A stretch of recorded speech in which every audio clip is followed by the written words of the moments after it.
Hi, my name is Lindsay Augustine, and I did the lesson plan titled Water Inspirations in the wet book.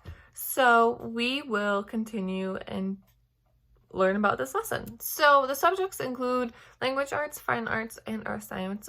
I would use this lesson to teach about the earth science part of it. And in that category, the grade levels include pre-K through second grade, upper elementary school, middle school, and high school. I want to teach elementary, early childhood, so I would probably do the category grade level of pre-K through second grade because that fits into what I want to teach.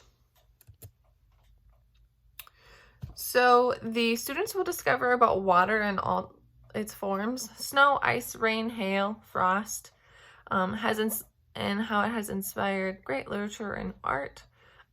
Through guided writing exercises, students are invited to produce their own works of art. So background: weather involves water. This includes snow, rain, hail, sleet, drizzle. Pretty much all of the weather somehow relates to water in some way. And water can have three forms: a solid, liquid, and gas. Water is used to help plants grow big and strong. So these include crops, flowers, vegetables, trees, moss. Everything that you find outside that is a living organism needs water to be able to grow. There are many different sizes of bodies of water. These include rivers, lakes, oceans, ponds, pools. And some more background: in the summer, we use water to cool down, so we need to drink water when we are hot to stay hydrated.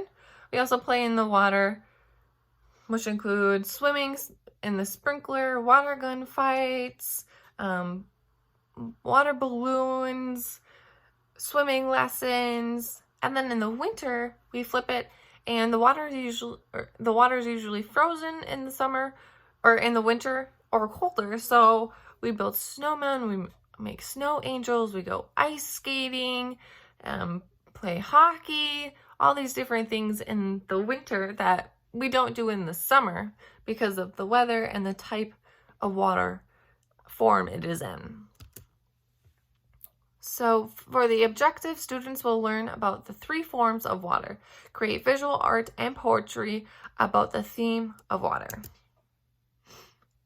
So friends, let's talk about water. I have pictures up here. What are these? Oh, Johnny, yes, go ahead. Yep, so one form is water, just like the water that we drink.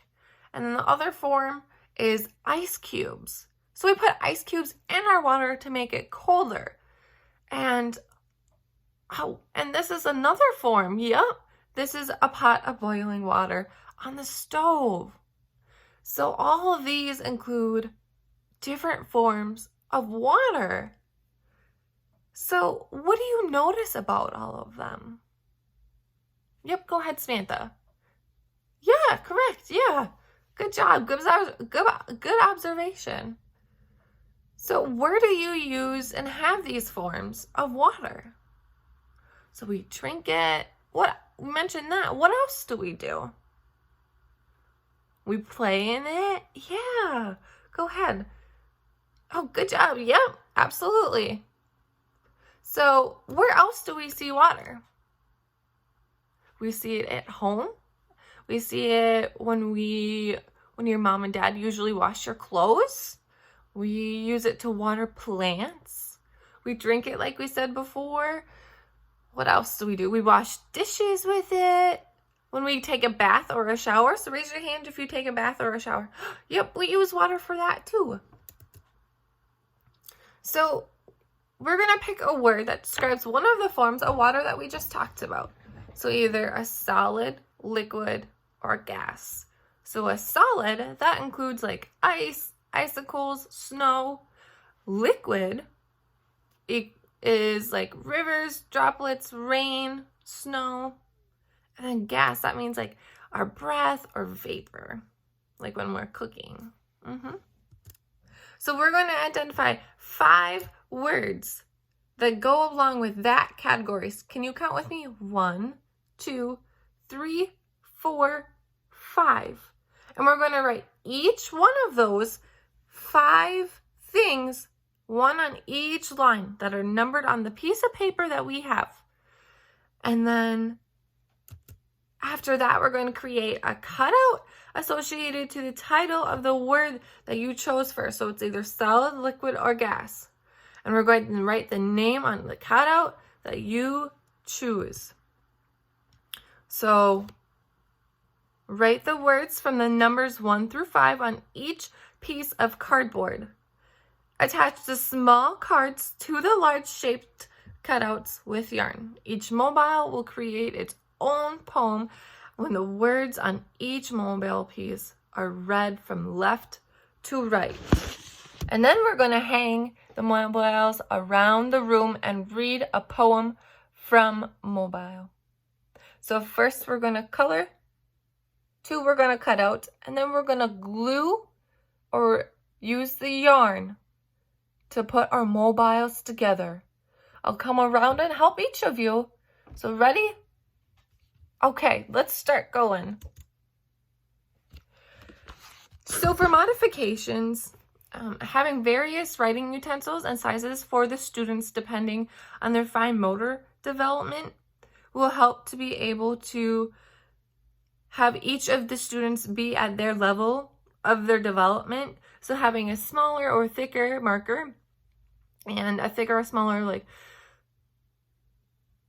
glue stick and scissors will help for each of the students to be able to be met at their level where they're at right now.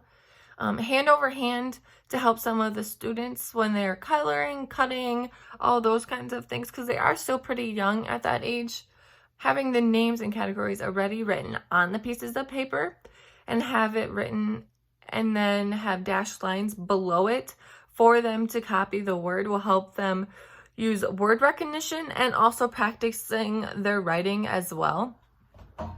And instead of the children writing the words on the board, the teacher can have a verbal conversation and write them themselves, because most of those kids in that age that I want to teach for early childhood can't write words on the board yet and can't write them in general. They're still even trying to learn their name and how to write that, and even that is difficult for some of them. It depends on their development as well, where they're at.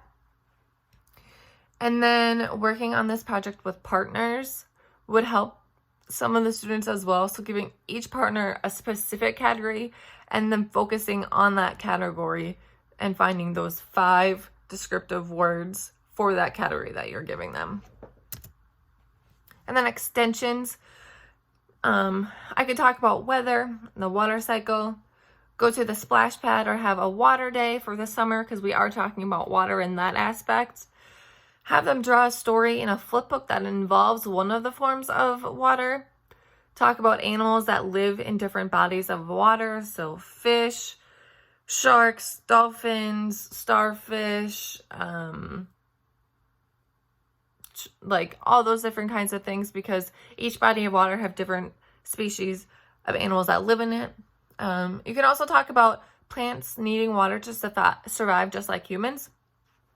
So you could plant a flower and water them and observe how long it takes for them to grow. Have the students water their plant every day and give it to the guardians for Mother's Day or some other holiday. And then go on a nature walk and observe and look at all the plants that you see, and talking about like all of these plants need water to grow. Well, there's a lot of plants that need water just like us. And yeah, there you go.